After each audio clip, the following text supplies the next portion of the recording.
Pakistan stock data channel में खुशामदीद।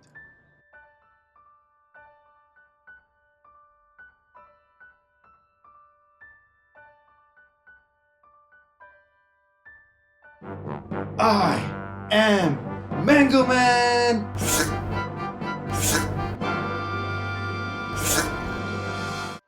अब NetSol को देखते हैं। नेटसोल भी आज प्रेशर में रहा और नीचे आ गया 79.64। अगर एक साल की इसकी हम देखें तो ये तकरीबन 70 तक का इसने लो लगाया है। और 5 साल का देखें, 5 साल उससे पहले तो था जो, लेकिन जब ये 300 तक गया हुआ था उसके बाद से अब तक इसने तकरीबन 70 का लो लगाया है। फाइनेंशियल इसके देखें तो पिछले साल 10 रुपये कमाए थे और पे आउट इसने कुछ भी नहीं दिया पिछले 2 सालों से। और अगर क्वार्टरली देखें तो पहले 2 क्वार्टर में तो खास नहीं था, तीसरे क्वार्टर में एकदम बड़ा जंप आया। तो इसको हम देखते हैं ये क्या हुआ है।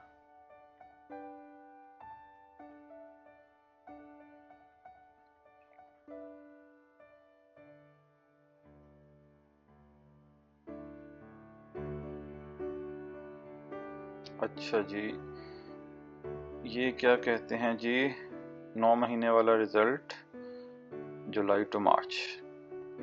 रेवेन्यू इनका, अच्छा ग्रॉस प्रॉफिट 7 है, ग्रॉस प्रॉफिट भी थोड़ा बढ़ा, यानी कि कुछ नए रेवेन्यू की स्ट्रीम्स आई हैं, बहुत ज़्यादा नहीं बढ़ा लेकिन कुछ आई हैं इस क्वार्टर में। और कॉस्ट तकरीबन स्टैंडर्ड चल रही है। अदर इनकम बहुत हुई है इनकी इस क्वार्टर में, यानी कि इनका भी वही हिसाब है कि जो profit after taxation for the period है वो तकरीबन अदर इनकम ही है सारा, यानी कि अदर इनकम ना हुई होती तो फारिग होते ये। अब अदर इनकम को एक दफा देख लेते हैं वो है क्या।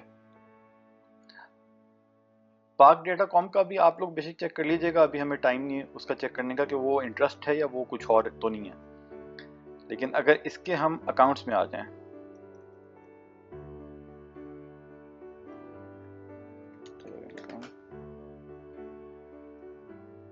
अदर इनकम,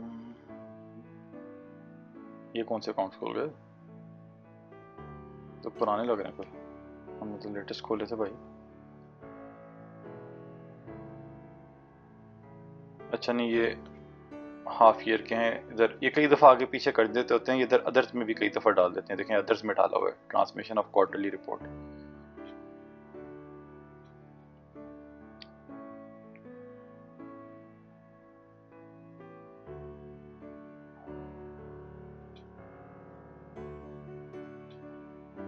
अदर इनकम, अच्छा जी, ये अदर इनकम, इसका इन्होंने नोट ही कोई नहीं दिया।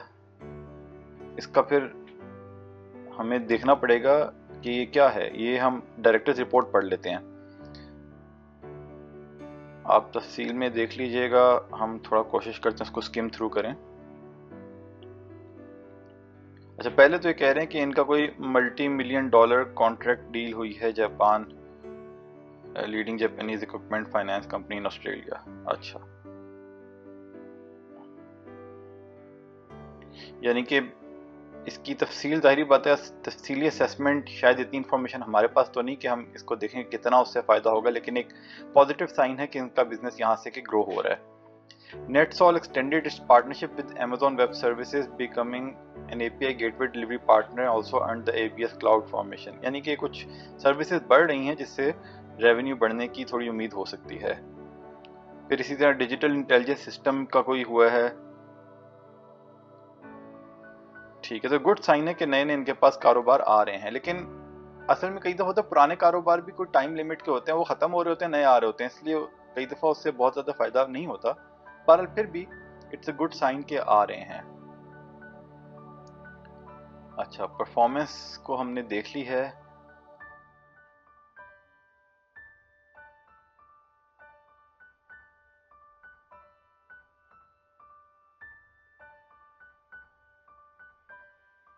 एक तो ये कह रहे हैं कि subscription and support revenue increase हुआ है इस क्वार्टर में, इनकी जो सर्विसेज ये दे रहे हैं उसके रेवेन्यू बढ़ा है।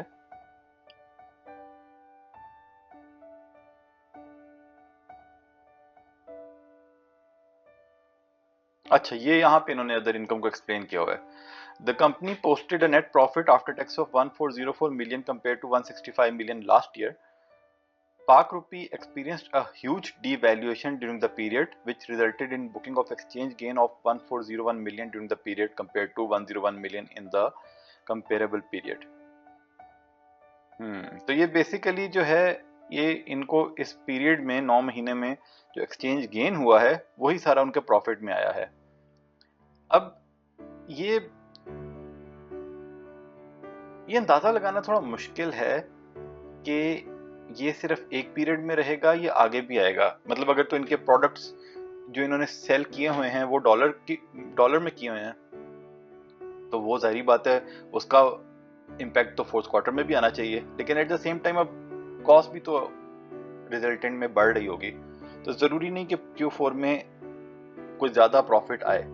तो अज्यूम कर लेते हैं कि इनका साल का प्रॉफिट 16 रुपए ही रहता है। तो अब 16 रुपए में बात यह है कि अगर 16 रुपए इनका प्रॉफिट होता है तो क्या ये कुछ शेयर करेंगे शेयर होल्डर के साथ, ये अब इंपॉर्टेंट है।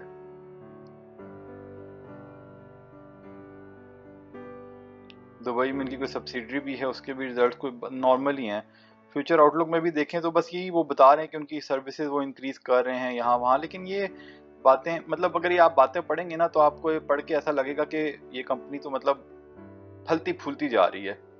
लेकिन वही बात है कि इन तमाम बातों का किसी का कोई फाइनेंशियल इम्पैक्ट असेस करना कोई इतना आसान नहीं होता कि यहाँ से सिर्फ ये पढ़ के हम पता लग जाए कि इनके कोई प्रॉफिट बहुत ज़्यादा बढ़ जाएंगे। लेकिन बज़ाहिर वो अपनी कंपनी की बड़ी मार्केटिंग कर रहे हैं कि देखो हम ये हो रहे हैं वो हो रहे हैं। पिछले साल देखें 10 रुपए पे भी उन्होंने कुछ नहीं दिया, और अगर इसकी 1 मिनट बुक वैल्यू देख लेते हैं,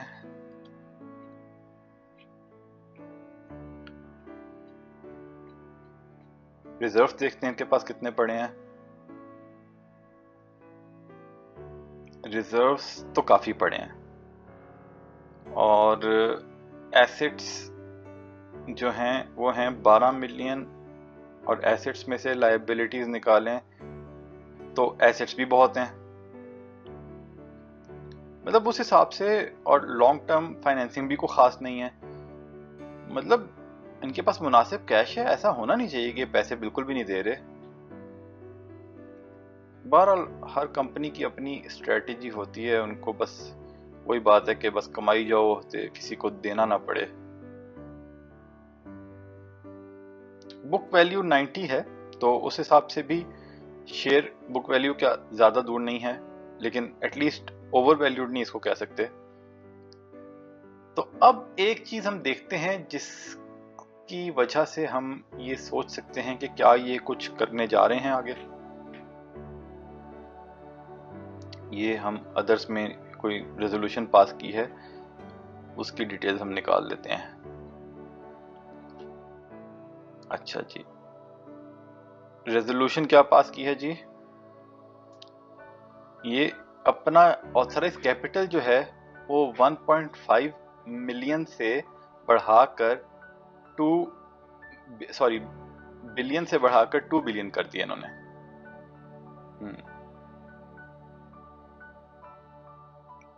और ये इनसे जो भी, यानी कि एक ही क्लास के शेयर्स हैं, तो वो same voting rights, same rights होंगे जो एग्जिस्टिंग शेयर्स के हैं। इसका मतलब ये है, बज़ाहिर ऐसा लग रहा है कि या तो ये राइट्स इशू करना चाहते हैं या ये बोनस इशू करना चाहते हैं।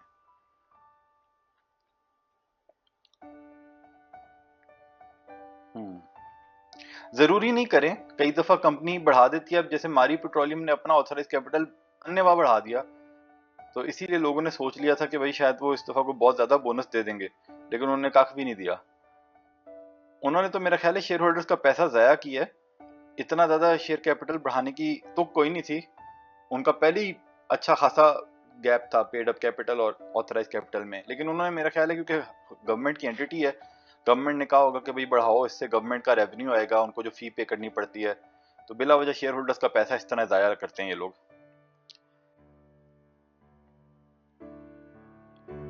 अच्छा जी, तो अब हाँ, इसका एक दफा फिर हम फाइनेंशियल्स खोल लेते हैं।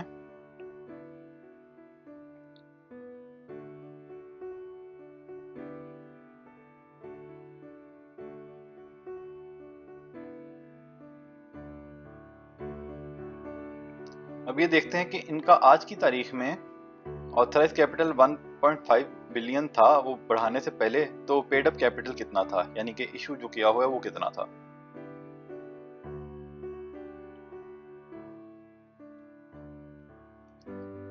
अब ये देखें जनाब, इनका जो paid up capital issue authorise capital है 1.5 बिलियन है और इशू जो है वो 900 मिलियन है सिर्फ। अज्यूम करते हैं कि इन्होंने राइट्स नहीं देने, इन्होंने बोनस देने का सोचा है, ठीक है।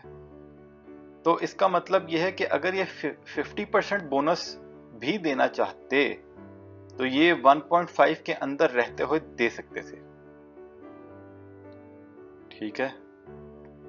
तो इन्होंने इसको 2 बिलियन किया है, तो कहीं इनका भी इस दफा कोई ऐसा इरादा तो नहीं जो सिस्टम्स लिमिटेड ने किया था पिछले साल 100% बोनस अनाउंस कर दिया। अब ये एक बहुत ही वाइल्ड गेस है, ये इसके पीछे सिर्फ एक इतनी सी फैक्ट है, इतनी सी बैकिंग है कि इन्होंने अपना ऑथराइज कैपिटल इंक्रीज कर दिया और वो करने के बाद लाजमी नहीं होता कि कंपनी जो है वो बोनस लाजमी दे। हो सकता है उनके जहन में राइट देने का भी ख्याल हो और ये भी हो सकता है उन्होंने वैसे बढ़ा दिया हो कि फिर भी यार कभी फ्यूचर में सोचेंगे, अभी बढ़ा देते हैं, बस ऐसे ही कुछ भी कर सकते हैं। या हो सकता है आज उन्होंने सोचा कि यार बोनस हो सकता है देना पड़े तो बढ़ा दें, लेकिन जब अनाउंस करने जाए तो इरादा बदल लें।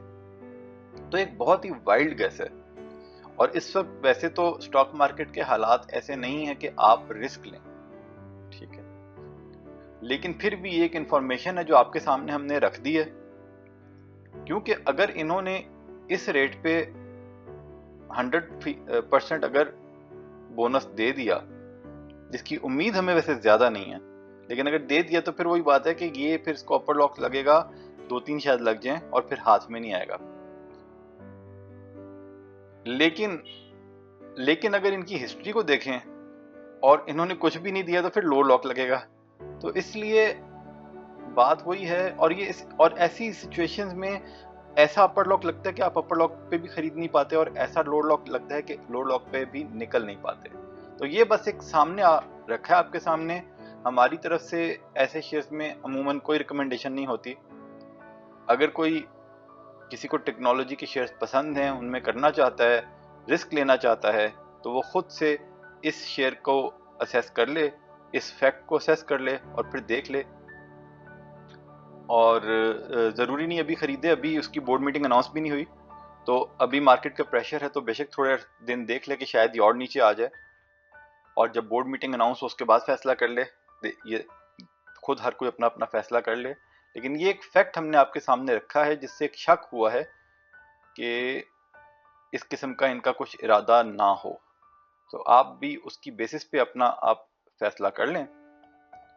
यूजुअली हमें जो है ये टेक्नोलॉजी के शेयर्स इतने पसंद नहीं है, क्योंकि जैसे हमने भी बताया ना कि जो इनकी ईपीएस इतनी बढ़ी है, ये भी वन टाइम ही लग रही है, लेकिन बहरहाल ये आने वाले क्वार्टर्स में ही पता लगेगा कि क्या इसका कोई फर्दर इम्पैक्ट आता है कि नहीं। ठीक हो गया जी, ये कोई बाय सेल कॉल नहीं है। शेयर्स खरीदने और बेचने का फैसला आपने खुद करना है, क्योंकि मुनाफे में मौज अपनी अपनी और नुकसान में दौड़ अपनी अपनी। वीडियो पसंद आई तो लाइक शेयर सब्सक्राइब सब कुछ कर दें। खुश रहें, अल्लाह के हवाले।